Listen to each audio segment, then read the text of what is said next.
Hey everybody! Welcome back to Northernlion plays West of Loathing.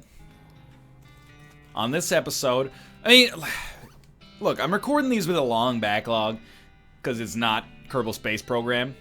Kind of like experiencing it sight unseen, and I think we'll have basically no problems probably beating the game regardless. But if we get stuck on a puzzle, obviously that'll be different. But I wonder if people are yelling at me and they're going, hey, sell some of the stuff in your backpack. The thing is, we're not tight for money.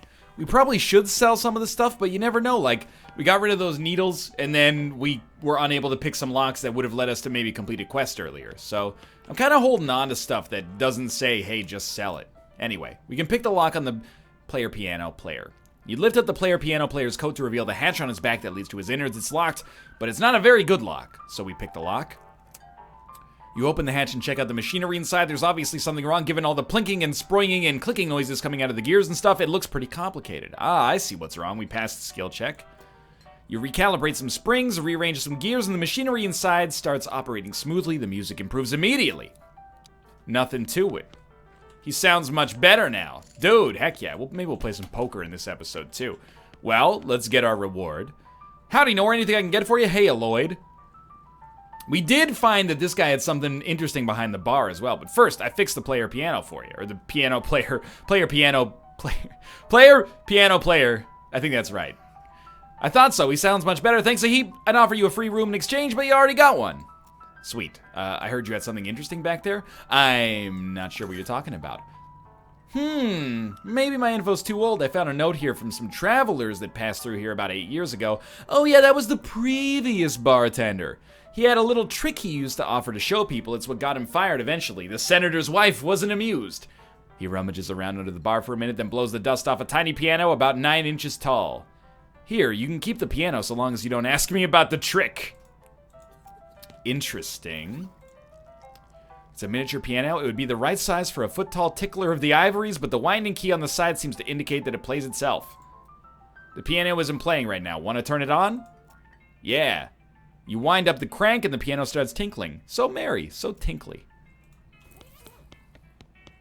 So we got like our own little music generator. Alright, poker room. A player passing out drunk at the table immediately loses the game.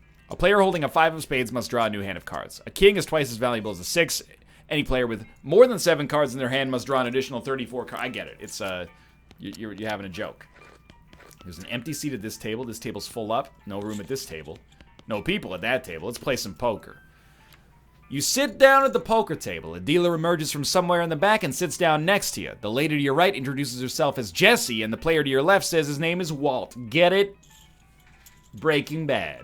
The dealer tells you the ante is 20 meat. We will ante up. A dealer gives the deck a shuffle and then deals. A hand of cards glides across the table to you. It's a really great hand. A 4, a deuce of diamonds, and a pair of one-armed kings of diamonds. The pot is 60 meat, and you estimate your chances of winning at around 40%. Well, let's glamorously raise, because we passed both checks. It's the second round of betting. The pot is 120 meat, and you estimate your chances of winning at around 40%. Okay, let's gumptiously strategize then. You arrange the cards in a more aesthetically pleasing spread, plus 20% win chance. It's the last round of betting. Time to do or die. The pot is around 120 meat. You estimate your chances of winning at around 60%. So I see. With every round, we can either raise our chances of winning, or we can bet more so that we'll win more if we do win. Let's strategize and try to win this one. So we should have an 80% chance now. You gain 120 meat, and the ante has been raised to 25. All right, well, we played some poker then. Wonder if it caps at some point. Like if we win 3 hands, we're good. So let's try it like this. It's a bad hand. Let's strategize, and strategize. Get 75 meat, and the ante goes up. I just want to win like every round and get that ante up as high as possible. So we'll strategize. We don't pass this skill check, so let's just check instead. And moxiously strategize. We win again. 90 meat, and the ante's been raised yet again.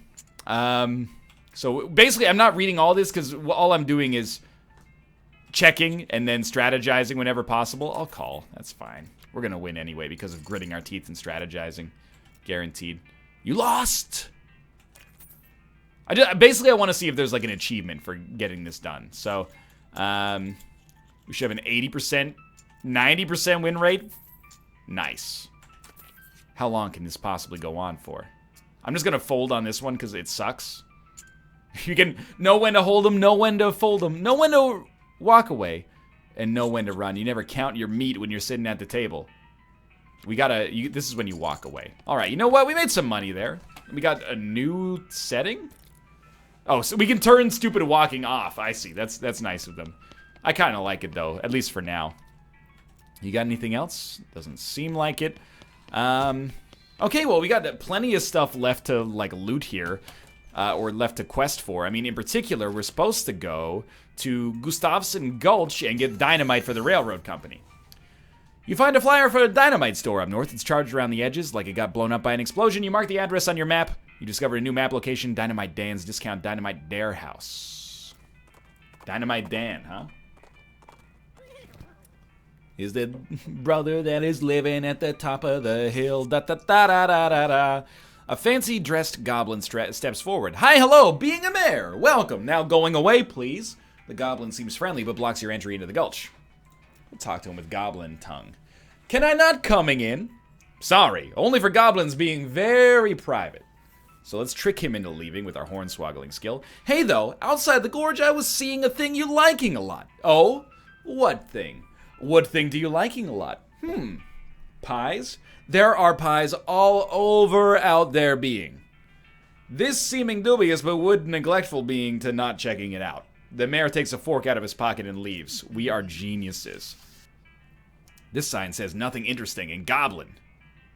You hear a quiet rustling as though a single goblin were rummaging through a crate filled with straw.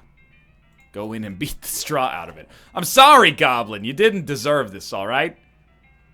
They are pretty tanky, though, actually. He does have 45 poison, though. I mean, so you pretty much should just let him die to poison. That is disgusting. We are gods. Thank God for this toilet pistol, man. The sign says library in goblin. Okay, let's go inside. The shack is filled with crude bookshelves. The bookshelves, in turn, are filled with crude books. 3 titles catch your attention. So very complicated numbers. How to bird noise, or Alice going into a seeing glass. Let's look at so very complicated numbers.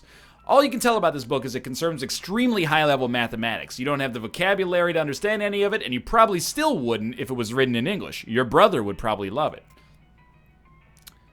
How to bird noise. This book is an extremely detailed treatise on the sounds that different birds make. You probably wouldn't expect to learn how to do an accurate great-crested grebe impression from a book, but that's how detailed it is. And Alice going into a seeing glass. This popular children's novel has been translated into Goblin. Jabberwocky still reads pretty much the same. Oh, with Brillig being and Toves of Slithing did in a way, Gyring and also Gimboling.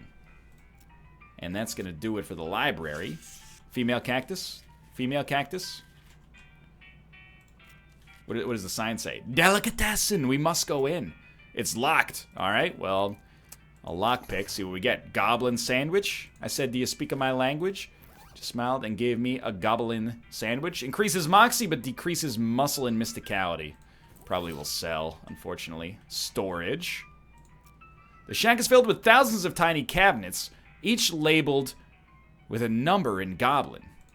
Let's look in a random drawer. You got a Gulch Goblin lollipop. Keep looking. We got a goblin sandwich. This drawer has a sandwich in it. It must have been filed under sandwich. This one contains a rolled up pair of terrible pants. All right. I'll be the judge of that, honestly. Pants. Oh, we're wearing them now. +3 armor, -2 moxie. Get that trash out of here. I'm not getting minus moxie for anything, dude. You hear a couple of goblins rustling around in there. Sounds like they're doing something really important. They are goblin wizards. Yes, we are goblin wizards. What is it to you? That dude is poisoned to all heck. Keep the other guy under control, please.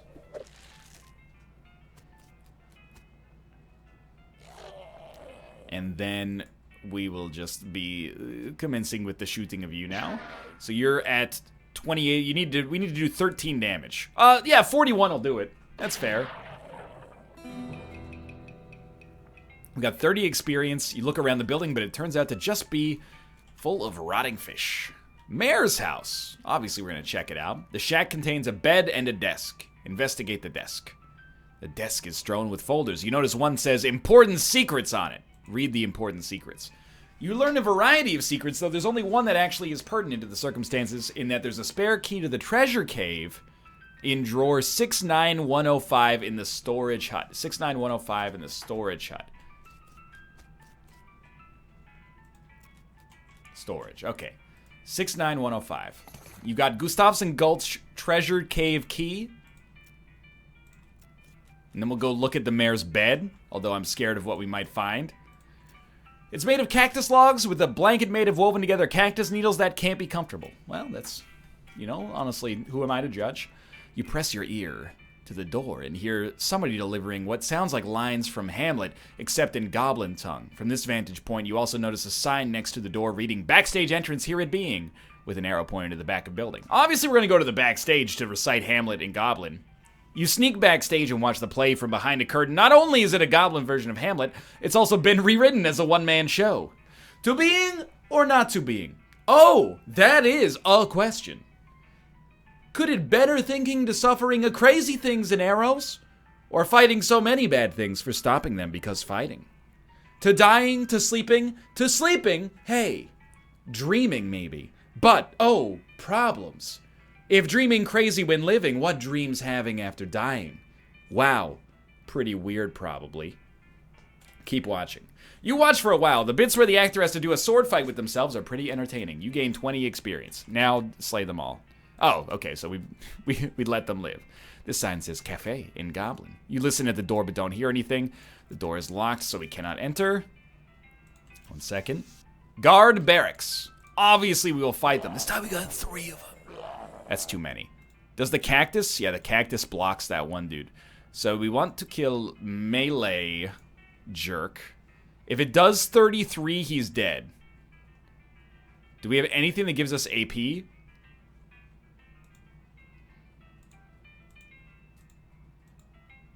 I mean, we have so much venom. Inflicts 15 poison on your target. Let me think about this. This dude will definitely die. Probably doesn't even need the fanning. So let's throw 15 poison on this guy. That's healing. Let's throw 15 poison on this guy, please. And then fan shot this guy. Unless, how much does this do? 5 to 6? We're using this gun, by the way. We might have better guns, but the 15 poison that we can get, or the 45 poison that we can get is pretty nice. Susie can shoot for 38. Shoot a cactus, hit for 40. So she can kill this guy. My math is clearly messed up. I'm not applying 15 poison with fan hammer. I'm applying 45. 8 to 9 damage, hit a cactus. We should hit the cactus and destroy it so Susie can get the kill shot. Wow, okay. Or maybe we should just shoot the cactus. Yeah, that makes sense. I'm not too worried about being shot, in case you didn't notice. Because we're pretty much tearing enemies apart regardless. We got the treasure cave key, goblin pistol, goblin trousers, 52 meat, and 45 experience. Our experience is, yeah, I was going to say, it's popping off. So we want grit. No, we want gumption to get more AP. We need 1 more experience, and then we'll have...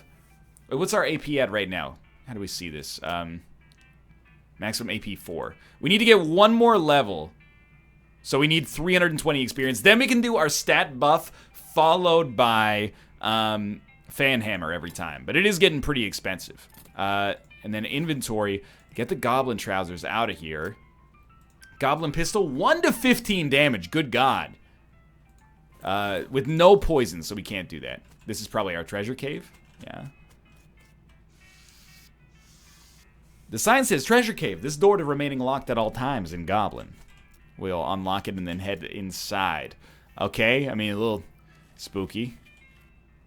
The goblin is paying more attention to their book, Goblet, than to you. But you're pretty sure you aren't just going to be walking by. Oh, let's spoil the ending.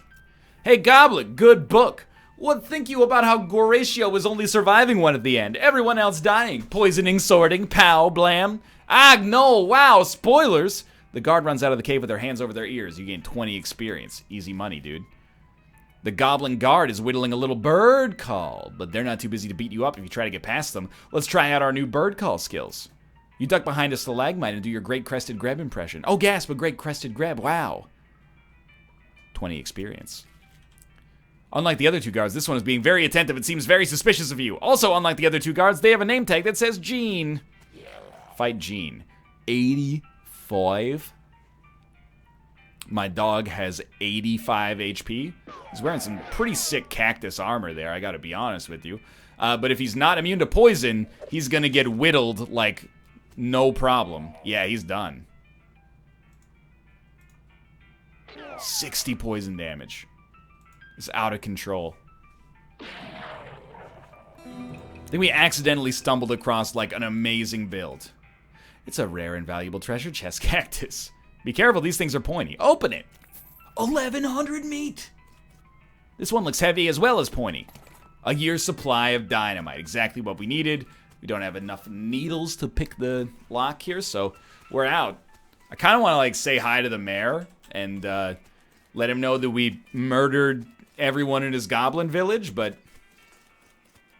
that's really not for us to consider, I suppose. In the meantime, let's head back to the railroad camp. You round a corner in a box cannon and find yourself face to face with a pyro bove. You're boxed in. Fight it, dude!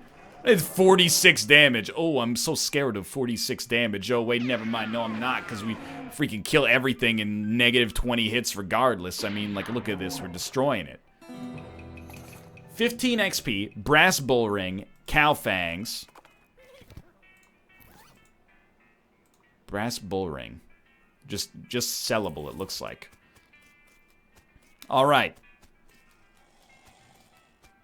Shmee, what's up? Any luck finding a year's supply of dynamite? The passengers are getting restless. Yep, here you go. Good, perfect. This will do the trick just fine. Hang back for a bit when I get the fellows to set up the charges, and I'll let you do the honors. Smee consults with the other workers, and they inspect the rocks for a time. Eventually, one of them shrugs, pushes up the whole crate of dynamite next to the rocks, and wires up a detonator. All right, let her rip. Wait, don't you have a longer detonator cable? Nope. Don't worry, you'll be fine. Just give me a 3 count before you hit the plunger so I have time to get under the train. Okay. Come on, set off those fireworks. What are you waiting for? Independence Day? He's done it. The surveyors didn't say anything about a crazy rock monster. Quick, you're the protagonist. Do something about it. There is a very large and very angry-looking thing. Guy standing here apparently is a little peeved at having a year's supply of dynamite blown up next to its butt while it was sleeping. How are you going to handle this? Dude, why would we ever do a fair fight if we could win a dance-off? We only need to get 4 moxie. This is why I kept our spleen and liver open. So we need something that gives us moxie. Muscle? No, not dynamite. Poison target. No, no, no, I want edible, like... Tequila's mysticality. Wine is moxie. Spiked coffee is speed. Military grade whiskey. Drink 1 of those. And 1 cheap wine. Now we should have 20. Yeah, now we can do a dance-off instead. The rock monster is extremely strong, but that only matters if it can hit you, and it is geologically slow. Dancing around the creature, you find plenty of places to stick a knife, widening fractures and fissures created by the initial dynamite blast. Eventually, the entire thing just crumbles into gravel with an angry groan. This is literally Oberyn Martell. All right, all in a day's work. Dude, 45 experience. That's not that much. All things considered. Hey, I killed the thing. All right. Well, now that is as fine a day's work as I've ever seen. Much obliged, friend. We'll be getting the rest of this track laid down and head out now. Here, I'll mark our route on your map for you, in case our paths happen to cross again. You discovered a new map location, the Manifest Destiny Railroad Company camp. Thanks, but I can't just ride the train. Got a ticket? Ha, just kidding. Of course you don't. Every seat on this train sold out. Sorry, boss. Well, lucky me, huh? Not much to see here now. I'll be the judge of that. Cactus lady? Cactus lady? I really believe in Cactus Bill. Well, I mean, we're just crossing things off the map at this point. Might as well show up to Dynamite Dan's. You hear a rattling noise behind you, and another rattling noise off to your left, and a third rattling noise from somewhere ahead. You conclude you've either stumbled into a nest of babies or a nest of rattlers. A quick glance confirms that it's the latter, not unexpectedly, really. This is no place for babies. Alright, well, dude. I just gotta be honest with you. I love coming across snakes because you literally stand no chance. Although they might be immune to poison, I don't recall. More venom for us, which we actually probably have like a full briefcase full of snakes right now. 5 poison is not bad for the enemies, but like, obviously we're gonna crush them to a much greater deal here. We need the experience to get the next level of grit anyway. We got rattlesnake skin, 1 venom and 1 medicine. Put it on your hat to add 3 muscle. That won't be necessary. Yeah.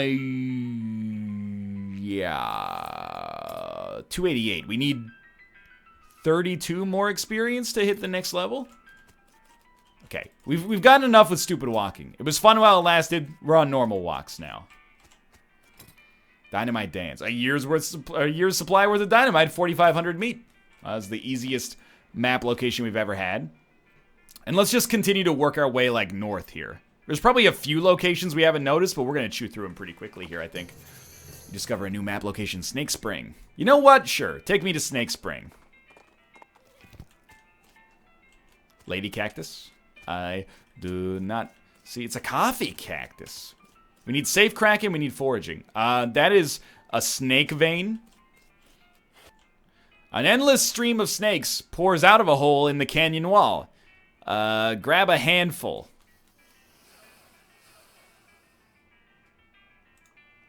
Basic attacks are going to take them out, by the way.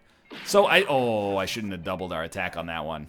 I think what I should do is turn off the music box in our inventory, because there's no need to keep this tinny music going the whole time, and we can instead have like the actual, you know, snoring orchestral soundtrack of West of Loathing.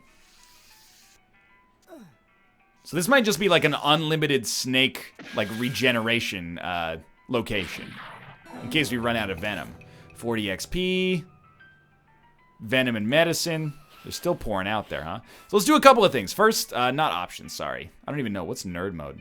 Oh, a combat log. Interesting. Briefcase full of snakes. Just keep extracting, dude. Might need that one day. Then, tiny piano. Can we, like, search? Okay, I would much rather have it like this. Tiny piano. Use it. Would you like to turn it off? Yes. Much better. Okay. Experience. 328. Next level gumption. Yeah. Now we should be able to do stat boost and then fan. Let's try. Let's grab a big one this time. This guy only has 47 HP. He's actually highly dusted. We have 5 action points, so let's stat up. And then smoke him. We are gods.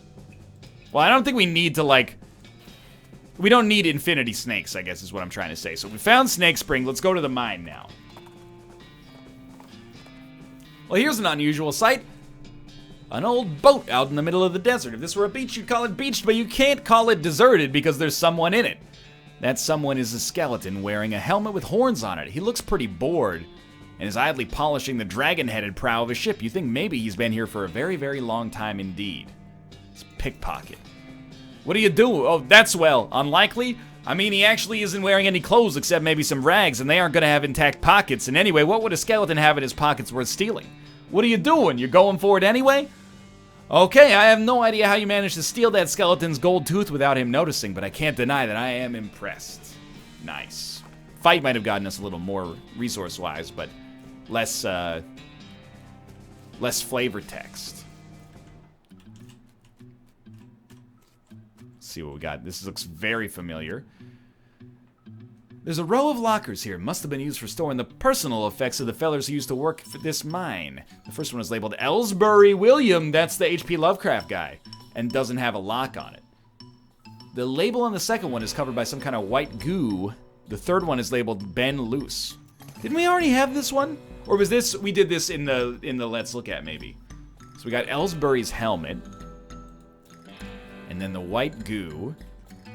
You open the door to reveal a skeleton covered in the same white goo that was on the outside of the locker. Ah, you get it. This guy must have died after his skeletons played a prank on him. Or after his co-workers, played a prank on him. Where they stuffed him into a locker and filled it with shaving cream. I can't believe you dang jerk stuffed me into my locker and then filled it with shaving cream. I died from that, yells the skeleton, confirming both your insight and his vengeful murderous intent. Do it. Let's get ready for a fight. I mean, you literally stand no chance. I am the closest thing that this game has to a demigod at the present moment, but skeletons are immune to poison. Either way, they're not immune to bullets, because he's dead. And we have one third locker left. Open the third locker. There's a combination lock on here, and you don't know the combo. Well, hopefully we'll find it. 5 XP and 64 meat. Undiscovered meat vein. Dude, the mind-splaining is like 10 out of 10. All right. Whoa, this just opens into a 30-foot shaft. Tie a rope to the crossbeam. Climb down. Sick. This is why we've been doing like every quest, so we have the items available for stuff like that. What's up with these rocks? This is the spot that Curly's toilet notes mentioned. We got an item, Curly's compass. This was Curly Butterfield's compass, but that dude must have always been lost, because this thing points every which way but north. Examine it. The compass needle is pointing generally northwestish. Okay, so we should, like, follow the compass, perhaps. Another meat vein. Another meat vein.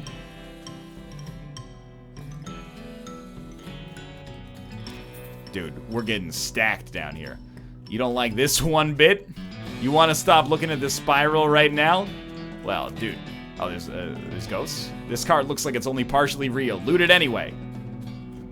Black fluid oozes from the vein. A scabrous mass sits below it on the floor. No wonder Ellsbury's all messed up, dude. Take the fluid. This card is vibrating. The spiral makes you uncomfortable. A slit runs the length of the meat vein. It's going further than you expected. It's warm.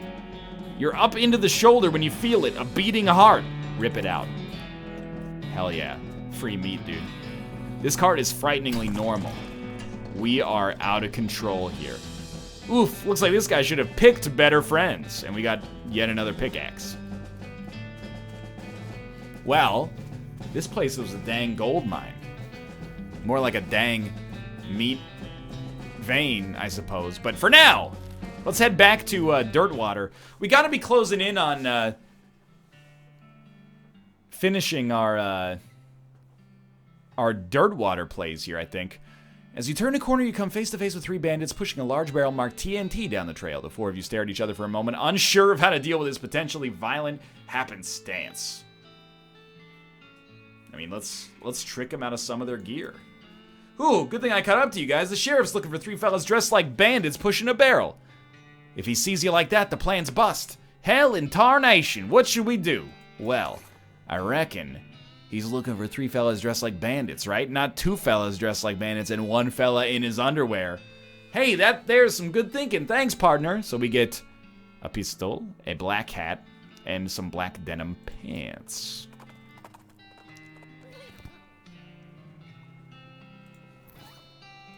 Which is just free armor at this point. So now, to finish this episode off, I want to talk to Ellsbury. I got your hat, dude. Poor old Ellsbury. Show him the helmet. His eyes light up. Well, one of them does. The other's kind of stuck in a perpetual squint. Does this belong to you? He takes the helmet from you. It takes him a moment to find his voice. It does. Long time ago. I don't suppose there was anything else where you found that.